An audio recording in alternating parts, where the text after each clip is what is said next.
কে? এই যে আদিল। আতকে বিছানায় উঠে বসলো আমিনা। এতক্ষণ এ কি বিভীষিকার স্বপ্ন দেখল সে? ঘেমে নেয়ে উঠেছে আমিনার সারা শরীর। বিছানায় বসে সে হাঁপাতে লাগলো। পাশেই শুয়েছিল তার আম্মা জারিন। মেয়ের ছটপটানিতে তিনিও চোখ খুলে তাকালেন। মেয়ের অবস্থা দেখেই তিনি অনুমান করে নিলেন কি হতে পারে। উঠে বসে ঘুম ঘুম চোখে জারিন আমিনার কাঁধে হাত রেখে বললেন, কি রে বেটি, ডরাইছিস কেন রে? এই তো আমি আছি, তোর পাশেই আছি, দেখ একবার। আম্মার ভরসার হাতটা পেয়ে একটা দীর্ঘশ্বাস ফেলে তাকে জড়িয়ে ধরল আমিনা। কাঁদো কাঁদো গলায় বলল, আম্মু, আবার আবার সেটা দেখলাম। খুব খুব ভয় লাগতেছে আম্মু, খুব ভয় লাগতেছে।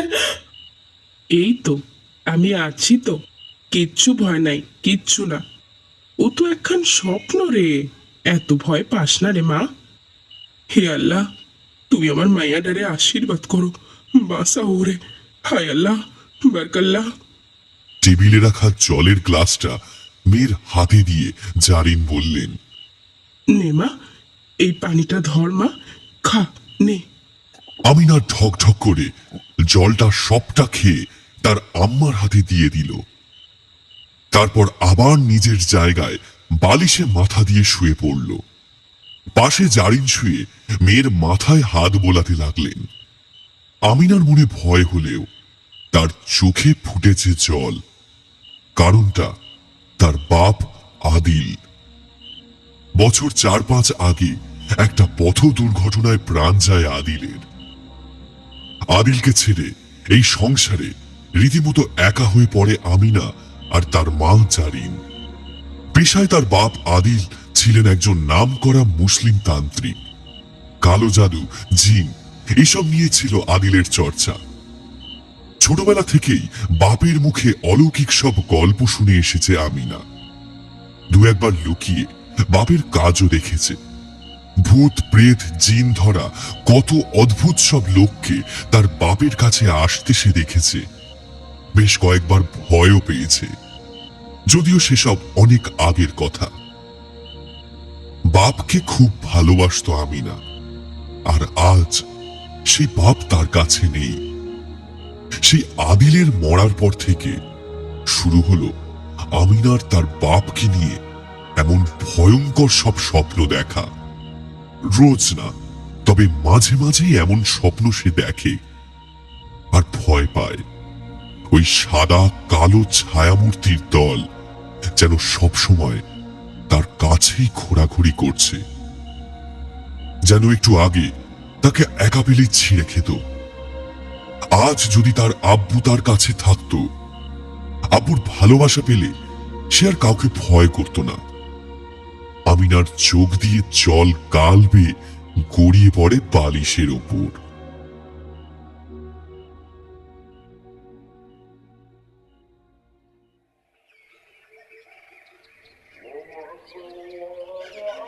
ভোর ভোর উঠে আমিনা হাত মুখ ধুয়ে নামাজের জন্য তৈরি হয়ে নিল। প্রথমে ভেবেছিল বড় মসজিদে যাবে, কিন্তু শরীরটা কিরকম যেন তার দুর্বল লাগছে, তাই আর গেল না। তার আব্বুই তাদের বাড়ির আলাদা একটি ছোট্ট ঘর বানিয়েছিলেন নিত্য নামাজ কোরআন পাঠের জন্য। আমিনা সেখানেই গেল। ঘরে তালা দেওয়া, চাবি দিয়ে তালা খুলে ভেতরে ঢুকে পড়ল। নামাজের কাপড় পেতে তাতে হাঁটু গেড়ে বসে শুরু করলো তার প্রার্থনা। এক মনে নামাজ পাঠ আর আল্লাহর কাছে দোয়া করবার পর আমিনা উঠে দাঁড়ালো। তার আম্মু বোধহয় এখনো ওঠেনি। আমিনা ঘরের সামনে জানালার দিকে এগিয়ে গেল। ঘরের জানালাটা বন্ধ করা। সেটা খুলে দিতেই হু হু করে ভোরের ঠান্ডা বাতাস আর প্রথম সূর্যের পেলব আলো এসে ঢুকলো ঘরের ভেতর। জানালার ওপারে আমিনাদের বাড়ির পেছন দিকের বাগান, ওদিকে ছোট্ট পাঁচিল। তার উপাসে দেখা যায় সেই বিরাট পুরো বটগাছটা। সেদিকে তাকিয়েই ভয় বিস্ময় চিৎকার করে উঠল আমিনা। এ কি দেখছে সে? ভোরের আবছা আলো ছায়াতে বটগাছের সামনের দিকের ওই মোটা ডালটা থেকে গলায় দড়ি লাগিয়ে ঝুলে রয়েছে একটা মানুষ। এ কি আদেও মানুষ? ঘাটটা কিরকম সুতোয় বাঁধা ঠেলার মতো লটকে রয়েছে, রক্তবর্ণ দুই চোখ, আর লাল জিভ ঠেলে বাইরে বেরিয়ে এসে একটা বীভৎস রূপ দিয়েছে গোটা মুখটাকে। চোখের সামনে এমন অনভিপ্রত নারকীয় দৃশ্য দেখে বিদ্যুতের শক খাওয়ার মতো পিছনে ছিটকে এলো আমিনা। পড়ে গেল মেঝেতে, আর মুখ দিয়ে একটা বিকট গোঙানি করতে করতে দাঁতে দাঁত লেগে জ্ঞান হারালো।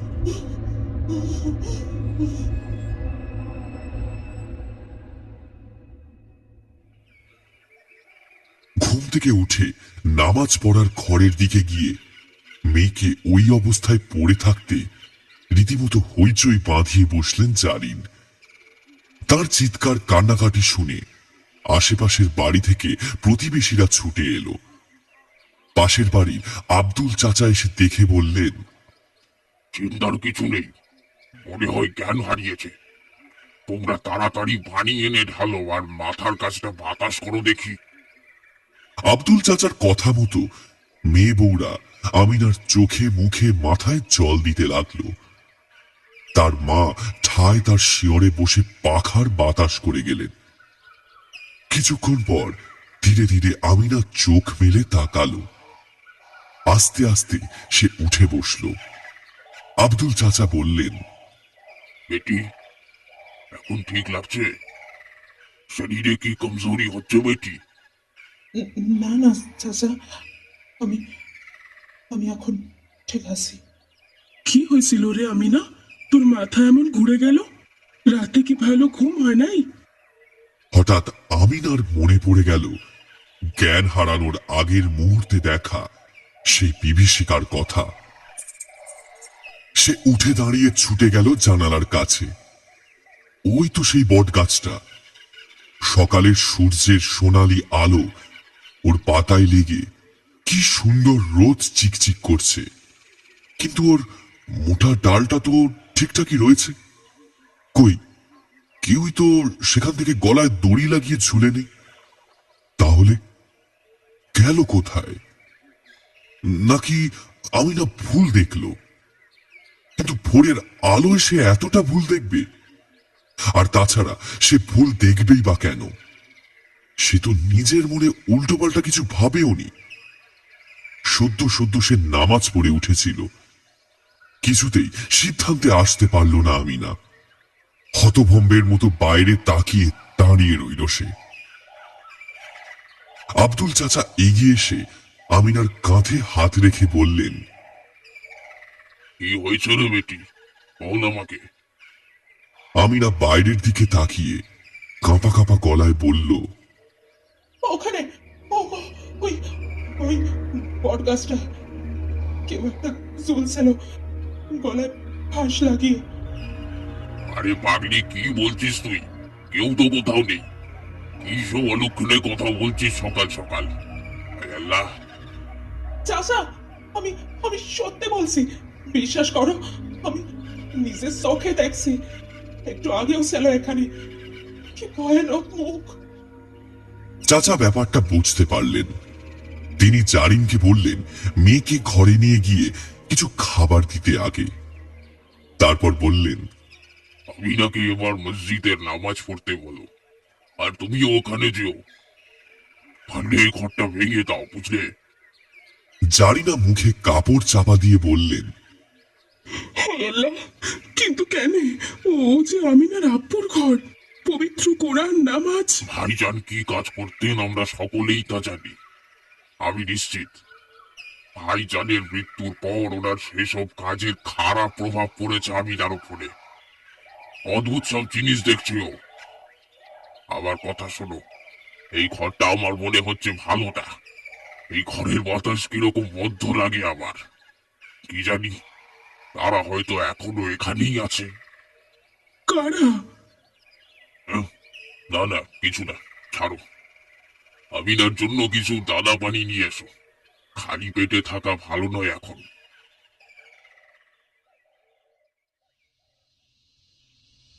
পুকুর পাড়ে ছোট্ট আম গাছটার নিচে বসেছিল আমিনা। সামনের পুকুরের দিকে তাকিয়ে এক মনে বসে দুই হাঁটুর মাঝখানে থুতনি রেখে একটা একটা ঢেলা পাশ থেকে করিয়ে সে ছুঁড়ে ফেলতে থাকে পুকুরের জলে। শান্ত নিস্তরঙ্গ জলের উপর ঠেলা পড়তেই তৈরি হয় মৃদু আলোড়ন, যা জলের পাশাপাশি আমিনার মনের ভেতর থাকা চিন্তার জটগুলো আস্তে আস্তে খুলে তরঙ্গের আকারে ছড়িয়ে দিচ্ছে সারা শরীরে। তার সাথে এই দুদিন যা হলো তার কি আদৌ কোনো ব্যাখ্যা হয়? আমিনা জানে তার কথা এখন কেউ বিশ্বাস করবে না, কারণ সে যা বলছে তা চোখে না দেখলে বিশ্বাস করাও কঠিন। নিজের আব্বুর কথা খুব মনে পড়তে থাকে আমিনার। আজ যদি সে থাকতো, আব্বু পাশে থাকাটাই আমিনাকে মনে মনে অনেকটা ভরসা আর শক্তি যোগাত। এখন তো তা সম্ভব নয়। হঠাৎ করে তার মনে পড়ল আজ বিকালে তো পাশের গ্রামে তার বন্ধু মৌমিতার বাড়ি যাওয়ার কথা। মৌমিতা আর সে স্কুল জীবন থেকে বন্ধু। মৌমিতার আজ জন্মদিন।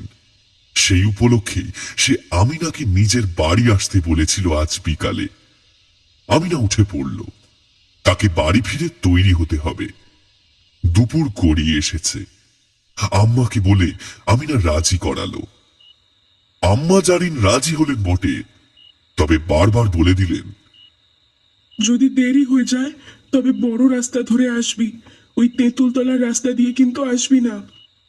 আমিনা নতুন জামা পরে ঘাড় নেড়ে বেরিয়ে পড়ল। কাঁধে একটা ব্যাগ, তার মধ্যে মৌমিতার জন্য একটা উপহার। মৌমিতার বাড়ি পাশের গ্রামে, মিনিট 20 হাঁটা পথ। তার বাড়ি পৌঁছে বেশ ভালো লাগলো আমিনার। ছোটবেলার বন্ধুর সাথে বেশ কিছুটা সময় কাটিয়ে মনটা অনেকটা হালকা হলো তার। আরে আয় আয় আয়, কেমন আছিস মা? ভালো আছি কাকু। আমিনাকে খুব স্নেহ করেন।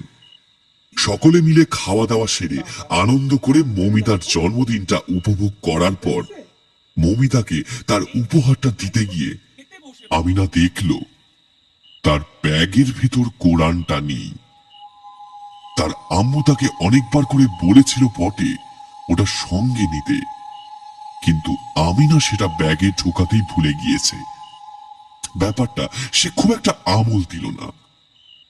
মৌমিতার বাড়ি থেকে বেরোতে তার সন্ধ্যা 7:30 বেজে গেল। কিন্তু আমিনা এলাকারই মেয়ে, রাস্তাঘাট সব তার ভালো মতোই চেনা। শুধু শুধু তার জন্য কাকু আর কষ্ট করে আসবেন কেন?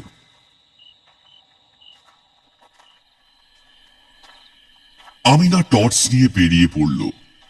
প্রথমে মৌমিতার বাড়ি, তারপর মৌমিতাদের গ্রাম ছেড়ে সে এসে পড়ল বড় মাঠের আলের ওপর।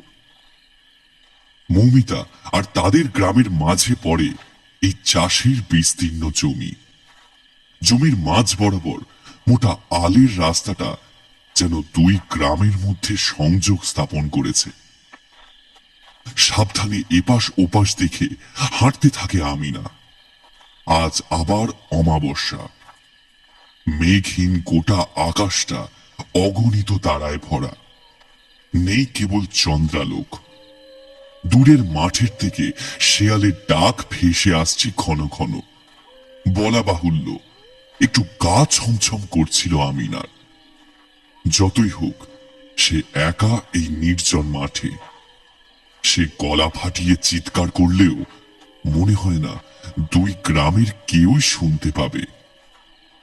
হঠাৎ তার আবার মনে পড়ে গেল কোরআন সঙ্গে নেওয়া হয়নি। আসলে সবকিছুই মানুষের অবচেতন মনের খেলা। পরিস্থিতি অনুযায়ী ঠিক সে নিজের অনুভূতিগুলো নিজেই সাজিয়ে নেয়।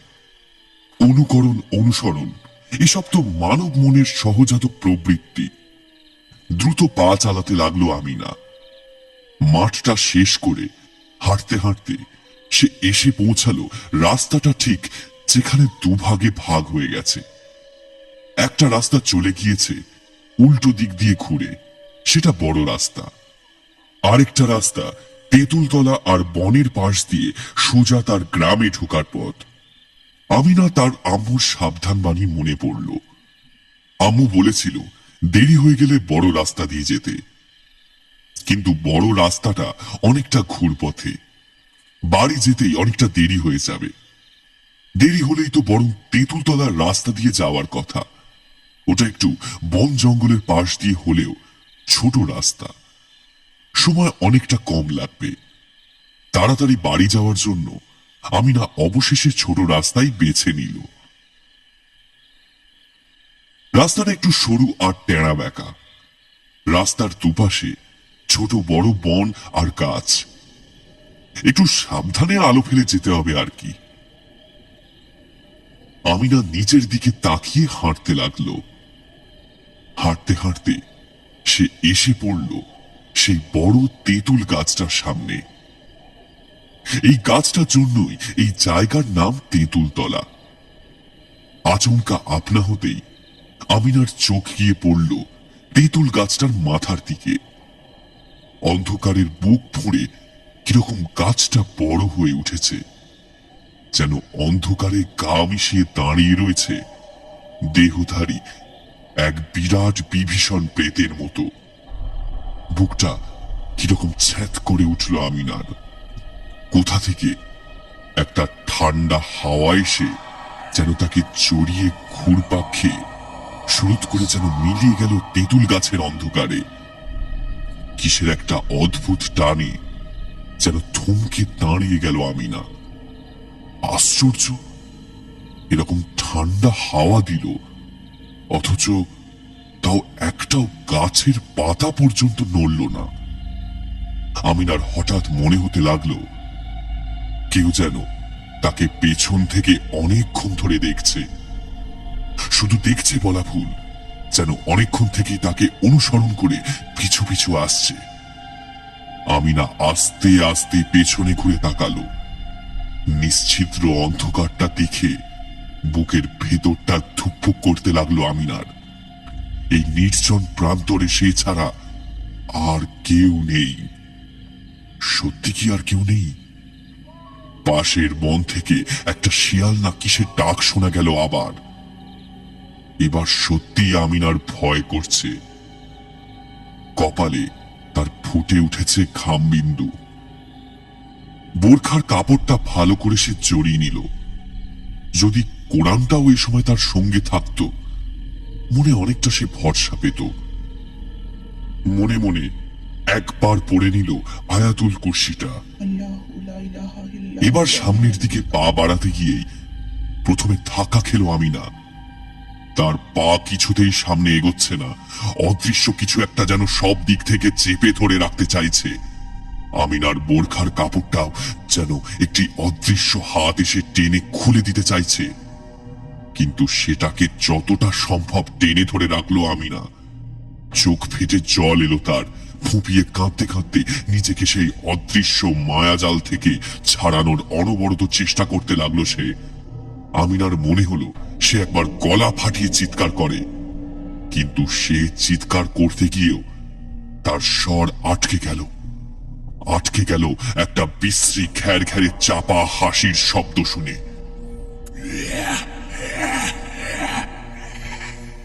আমিনার চোখ গেল তেঁতুল গাছটার মাথায়, আর আলো আঁধারিতে সে দেখল গাছের মাথায় একটা ডাল বেয়ে একটা বিরাট লম্বা কালো মূর্তি নেমে আসছে নিচের দিকে, অনেকটা টিকটিকির মতো বুকে ভর দিয়ে। আমিনা অসাড়ের মতো মাটিতে পড়ে গেল। মুখ দিয়ে কেবল গোঙানি ছাড়া আর কোনো শব্দ তার বেরোচ্ছে না, বেরোবার কথাও নয়। কারণ চোখের সামনে সে যাকে দেখছে সে না তো কোনো মানুষ, না তো কোনো পার্থিব জীব। ভাটার মতো জলজলে দুটো চোখ, আর সেই বিশ্রী হাসি। শরীরটা অদ্ভুত রকমের লম্বা কালো।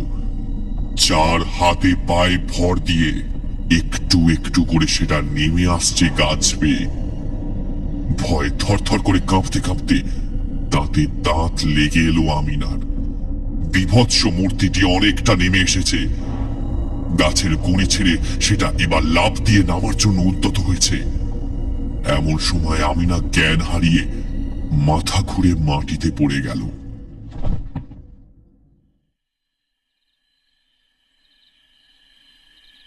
জ্ঞান যখন ফিরল, সে তখনও সেখানেই পড়ে আছে। আমিনা উঠে বসল, মাথায় হাত দিয়ে সে চুপচাপ কিছুক্ষণ ভাবল কি হয়েছিল একটু আগে তার সাথে। দৃশ্যটা মনে পড়তেই শিরদাঁড়া দিয়ে একটা ঠান্ডা স্রোত বয়ে গেল আমিনার। হাতের টর্চটা পাশেই পড়ে জ্বলছিল, সেটা তুলে সে উঠে দাঁড়ালো। ভয়ে ভয়ে তাকালো সামনের তেঁতুল গাছটার দিকে। না, কেউই তো সেখানে নেই। অন্ধকারে তেমনই স্বাভাবিকভাবে দাঁড়িয়ে রয়েছে গাছটা। আমিনা আর সেখানে দাঁড়িয়ে না থেকে বাড়ির পথ ধরল। একটু আগে যে কি সব হয়ে গেল তার সাথে বুঝতেই পারছে না সে। কতক্ষণ সে এভাবে জ্ঞান হারিয়ে মাটিতে পড়েছিল খেয়াল নেই।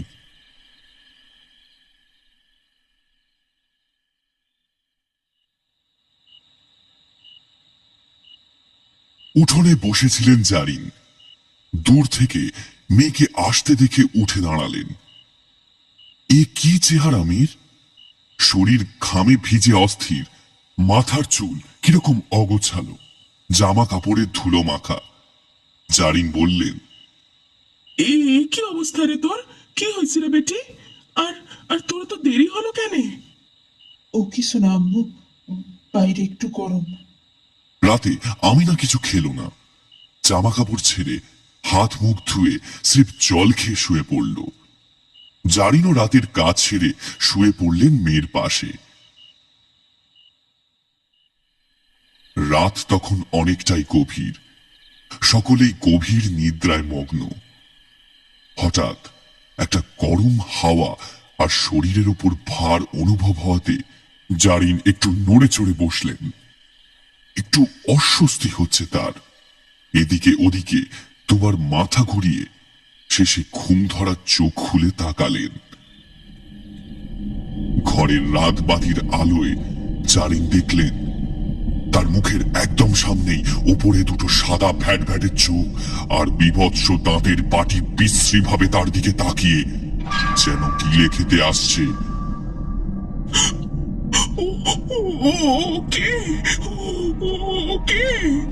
বলে আর্তনাদ করে লাফিয়ে উঠে খাট থেকে মেঝেতে ছিটকে পড়ে গেলেন তিনি। কোমরে ব্যথা লাগলো তার। ব্যথায় কুঁকড়ে উঠে কোমরে হাত দিয়ে তিনি সামনে তাকিয়ে যা দেখলেন তাতে তার ভাবনা, ধ্যান ধারণা, ঘুম ভাব সব কোথায় উড়ে গেল। এ তিনি কি দেখছেন? খাটের উপর দাঁড়িয়ে রয়েছে আমিনা। এ কি সত্যি আমিনা? তার ঘন কালো চুল ঢলে পড়েছে মুখের সামনে। কিরকম যেন আচ্ছন্নের মতো সে যেন ঝুঁকে রয়েছে। আমিনা,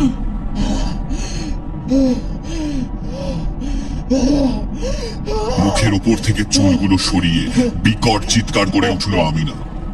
তার ওই সাদা ফ্যাট ফ্যাটে চোখ, রক্ত মাখা মুখ আর বিভৎস ভাবে বেরিয়ে আসা ধারালো দাঁতের পাটির দিকে তাকিয়ে ভয় পিছিয়ে গেলেন জারিন।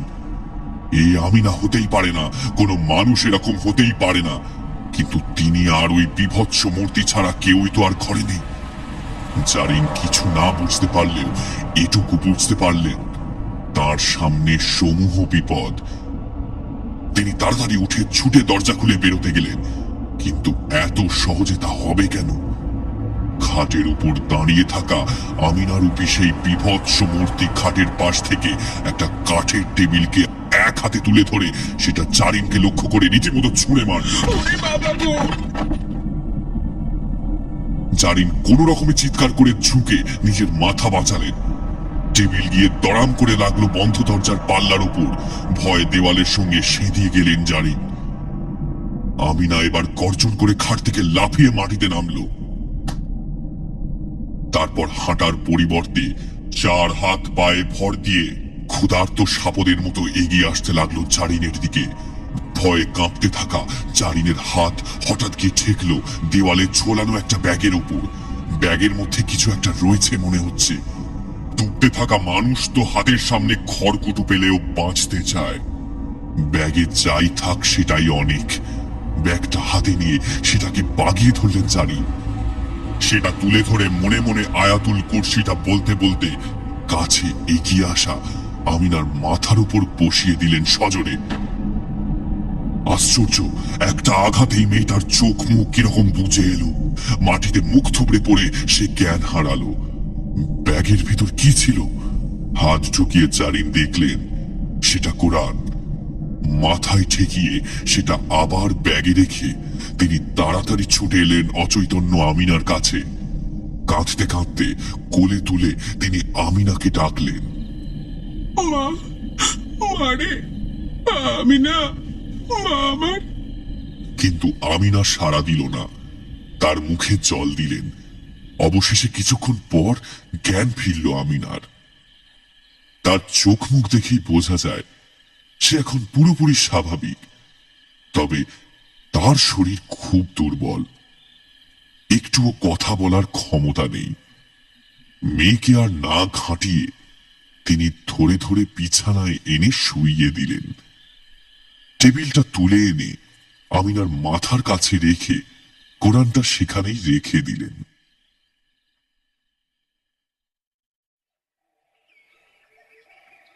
পরদিন সকালে ঘুম থেকে উঠে আয়নার সামনে দাঁড়িয়ে চিৎকার করে উঠল আমিনা।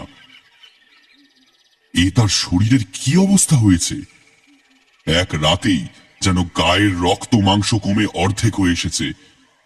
চোখ ঢুকে গিয়ে তার তলায় কালি পড়েছে। জারিন ছুটে এলেন। মেয়ের চেহারার এই অবস্থা তিনি আগেই সকালে দেখেছেন। মাকে জড়িয়ে ধরে কাঁদতে লাগলো আমিনা। কি হয়েছে মা, কি হয়েছে? ভয় নাই রে মা, আর ভয় নাই। আমি আসি তো মা, কাঁদে না মা, কাঁদে না। বেলায় পাশের বাসার আব্দুল চাচার সাথে কথা বললেন জারিন।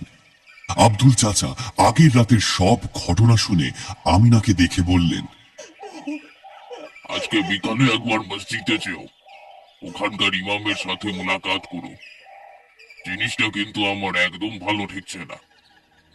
সারাদিনটা আমিনা কিরকম মন মরা হয়ে ঘরে বসে রইল। কিছুই ভালো লাগছে না তার। খাওয়া দাওয়া কিছুই সেরকম করলো না। তার যে কি হয়েছে সে নিজেই কিছু বুঝতে পারছে না। বারবার তার মনে হচ্ছে কেউ যেন তাকে ডাকছে, হাত ছানি দিয়ে অদৃশ্য কেউ তাকে ডাকছে অনবরত। বিকালে আব্দুল চাচা আর জারিন ধরাধরি করে আমিনাকে নিয়ে গেলেন মসজিদে। এক ছোকরা বাইরে দাঁড়িয়েছিল। আমিনাকে আসতে দেখে ভাবল বোধহয় নামাজ পড়তে আসছে। আব্দুল চাচা ছোকরাটিকে ডেকে বললেন, ও ইমতিয়াজ ভাই, একবার শোনে দিকে। আসসালামু আলাইকুম চাচা, বলেন। ওয়ালাইকুম আসসালাম। বারাকাল্লাহ। বলছি ইমাম আছেন? ওনার সাথে একটু দরকার ছিল। হ্যাঁ, আছে আছে, ভেতরে আসেন, আমি ডেকে দিচ্ছি। সকলে ভেতরে দালানে গেলে কিছুক্ষণ পর বছর 60-এর এক বৃদ্ধ হাতে একটা পুঁতির মালা আর পবিত্র কোরআন নিয়ে ঘরের বাইরে বেরিয়ে এলেন। ইনি মৌলভী সাহেব। মৌলভী সাহেবের দিকে তাকিয়ে আচমকা আমিনার দুই চোখে যেন তপ করে আগুন জ্বলে উঠল। ব্যাপারটা মৌলভী সাহেবের চোখ এড়ালো না। প্রাথমিক কুশল বিনিময় ও কথোপকথনের পর সমস্যার কথা মৌলভী সাহেবকে সবটাই খুলে বললেন জারিন আর আব্দুল চাচা। মৌলভী সাহেব সবটা শুনতে শুনতে বারবার কেবল তাকাচ্ছিলেন আমিনার দিকে। মেয়েটা চুপচাপ মাথা নিচু করে রয়েছে, অদ্ভুত রকমের শান্ত, যেন পাথরের মূর্তি। নিঃশ্বাস নিচ্ছে কিনা সেটাও ঠিক করে বোঝা যাচ্ছে না। মৌলভী সাহেব আঁচ করলেন ঝড়ের আগের শান্ত পরিবেশ। সবটা শুনে কোনো কথা না বলে তিনি আমিনাকে সামনে বসালেন, নিজে বসলেন একটা পাত্রে জল, পবিত্র কোরআন আর পুঁতির মালা হাতে নিয়ে। শুরু করলেন কোরআন শরীফ পাঠ। আমিনা তখনও মাথা নিচু করে বসে। একবারের জন্য সে তাকাচ্ছে না মৌলভী সাহেবের দিকে। মসজিদে উপস্থিত সকলের মধ্যে উত্তেজনার ছাপ স্পষ্ট। সকলের মনেই একটাই প্রশ্ন, এর পর কি হয়? মৌলভী সাহেব হঠাৎ পুঁতির মালাটা আমিনার মাথার উপর রাখতেই তীর করে কেঁপে উঠল আমিনা।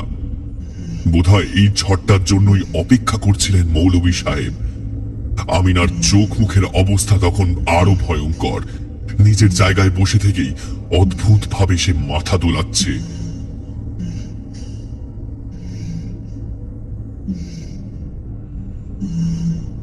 মৌলভী সাহেবের ইশারায় পেছন থেকে দুজন ছেলে ছুটে এসে চেপে ধরল আমিনার হাত, কিন্তু তার গায়ে যেন পশুর মতো শক্তি।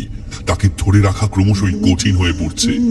আমিনার রাগে গর্জন করতে করতে বারবার ঝাঁপিয়ে পড়তে চাইছে মৌলভী সাহেবের টুটি লক্ষ্য করে। মৌলভী সাহেব পুঁতির মালা চেপে ধরে উচ্চস্বরে বলতে লাগলেন সূরা তারিখের শেষ 3 আয়াত। সাথে সাথে চোখের সামনে ঘটে গেল সেই বিভীষিকা। ছটপট করতে করতে আমিনা হঠাৎ বিকট চিৎকার করে মুখ হা করে দিল, আর সেখান থেকে একটা কালো ধোঁয়ার কুণ্ডলি পাকিয়ে বেরিয়ে এসে এক হ্যাচকাটানে ছিঁড়ে ফেলল মৌলভী সাহেবের হাতের পুঁথির মালাটা। আমিনার মুখ থেকে বেরিয়ে আসছে একটা বিকট গর্জন।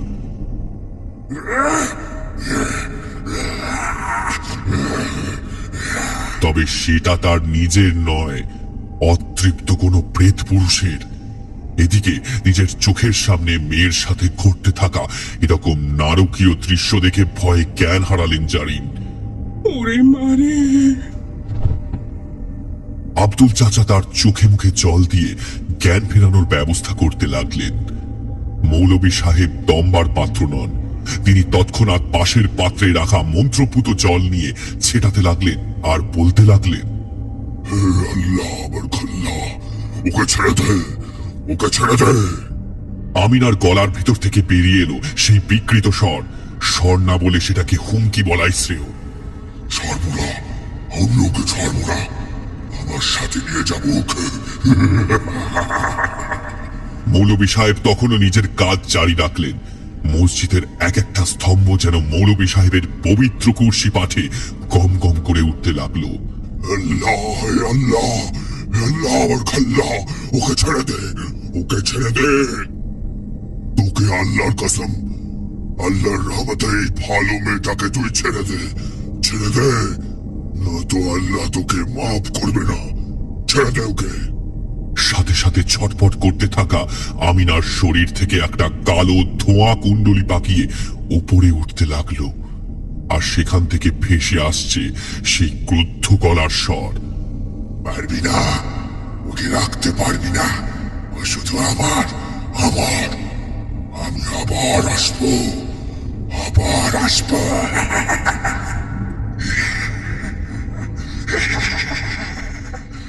আস্তে আস্তে সেই ধোঁয়ার কুণ্ডলি আমিনার শরীরের বাইরে বেরিয়ে বাতাসে মিলিয়ে গেল। আমিনা আবার চোখ বুজে অচৈতন্য অবস্থায় পড়ে গেল মাটিতে। একটা দীর্ঘশ্বাস ফেলে কপালের ঘাম মুছলেন মৌলভী সাহেব। বাকি ছেলেরা আমিনার চোখে মুখে জলের ঝাপটা দিতে লাগলো। ততক্ষণে এদিকে জারিনের জ্ঞান ফিরে এসেছে। মৌলভী সাহেব বললেন, আব্দুল, তুমি যা সন্দেহ করেছ ঠিকই। আমিনা দুষ্ট জিনের কবলে পড়েছিল। জারিনের কথা যদি আমি ধরি, তাহলে নিশ্চিত ও কাল ওই তেঁতুল তলার রাস্তা দিয়ে এসেছিল। ও রাস্তা ভালো না। আমিও ওইটার নামে বহু অপবাদ শুনেছি। নির্জন অন্ধকারে আমিনাকে একা পেয়ে এই দুষ্ট শক্তি ওর উপর হাবি হয়েছে। কিন্তু মৌলভী সাহেব, এর আগেও অনেক অলৌকিক অদ্ভুত জিনিস দেখে আমিনা জ্ঞান হারিয়েছে। এগুলোর আসল কারণ কি? মৌলভী সাহেব একবার আমিনার দিকে তাকিয়ে বললেন, দেখো, আমিনার বাবা মানে আমাদের ভাইজান আদিল কি কাজ করত আমরা মোটামুটি কম বেশি জানি। আমি নিশ্চিত ভাইজান জিনদের বশে রেখে তাদের দ্বারা নিজের কাজ করাতেন, যদিও সেটা মানুষের হিতকর কাজ। তবুও ভাইজানের মৃত্যুর পর ওই জিন শক্তি এক প্রকার মালিকানাহীন হয়ে পড়ে। অকর্মণ্যতা জিনদের ধর্ম নয়, এরা কাজ না পেলে মালিককে হত্যা করতে কসুর করে না। তাই ভাইজানের মৃত্যুর পর ওদের লক্ষ্য এখন আমি না। কিছু মানুষ থাকে যাদের শারীরিক দৈহিক বৈশিষ্ট্য এমনকি জন্মক্ষণটাও জিনদের আকৃষ্ট করে। আমিনার ক্ষেত্রেও তাই হয়েছে আমি নিশ্চিত। তবে বিপদ এখনের মতো কাটলেও পুরোপুরি কাটেনি। ওই জিনের নজর যখন একবার আমিনার উপর পড়েছে, ও আবার আসতে পারে। তাহলে উপায়? একটাই, অসীম মনোবল, আল্লাহর প্রার্থনায় নিজেকে সম্পূর্ণ সমর্পণ করা। এছাড়া ওর জন্ম দোষ কাটানো, আর কোনো রাস্তা নেই। এতেও কি হবে না হবে, কত দিন হবে আমি কিছুই জানি না। ভরসা রাখো আল্লাহর উপর। হে আল্লাহ, যদি ভাইজান থাকতেন নিশ্চয়ই মেয়ের জন্য কিছু করতেন। আমিনাকে ধরাধরি করে সকলে বাইরে নিয়ে এলো। তার শরীর অত্যন্ত দুর্বল, বোঝা যায় সে কার সাথে লড়াই করে চলেছে। কোথলির পড়ন্ত রোদ এসে পড়েছে আমিনার মুখের ওপর। একটা দীর্ঘশ্বাস ফেলে সেদিকে তাকিয়ে রইলেন মৌলভী সাহেব। আল্লাহ যদি সহায় হন, নিশ্চয়ই এই শুকিয়ে যাওয়া ফুলটাও সূর্যের রোদ গায়ে মেখে আবার হেসে খেলে উঠবে। আস্তে আস্তে আয়।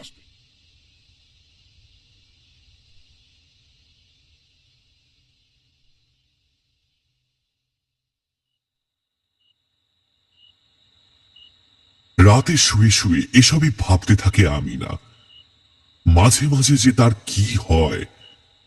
আজকেও তো বিকেলে মসজিদে যাওয়ার পর যে কি হলো তার সাথে, তার কোনো হুঁশ ছিল না। তার আম্মুও তাকে কিছু খুলে বলছে না। ভাবতে ভাবতে ঘুমিয়ে পড়ে আমিনা। শরীরটা আজ একটু হালকা লাগছে তার।